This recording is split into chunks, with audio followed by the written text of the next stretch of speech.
Ang ganda-ganda na explain mo. Sabi babalik yung ID pag nawala. Diba napaka-basic lang sinabi mo, binayaran nga natin para bumalik yung ID mo eh. Eh bumalik ba? Putang ina.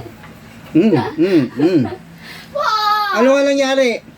Nandiyan nga yun. Oh, ba't nawala yung ID? Pag nahanap ko. Kala ko ba kung saan babalik yun? Kasi nagbayad ka ng 55. Hindi, naglalakad. Eh, explain mo eh. Yung babalik sa'yo yung Sinabi ID. ko ako naglalakad yung ID. Oh. Wala nga sinabi naglalakad yung ID. Ang sinabi mo, babalik yung ID. Paano nga babalik yung ID? Wala ang kulas na.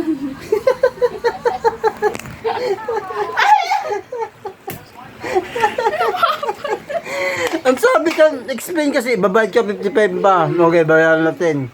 Binayaran. Oh. Mag-open ka ng Google Map, manap mo yan.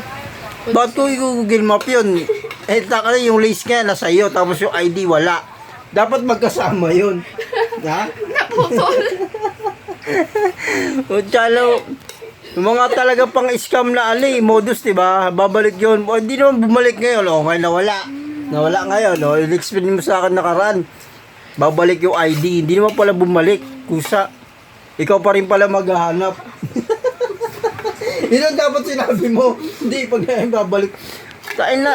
Sabi mo kasi kusa, babalik yung ID. Pag nawala eh. Ay naka, yun yung explain mo, diba? Ha? Ano, kala mo walang pruweba? Ha? Ha?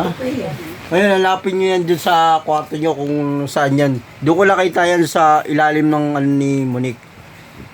Kulay blue yung lace nun, diba? Kulay blue? Oh. Nakita ko yun, sino nag-ano no, nagligpit no, wala na ngayon doon, sa ilalim. Tawagin ko sa Hoy. Alam mo yung mga tao sa kanto, nagbabato-bato. Tayo ko muna yung Nako. sa kabila.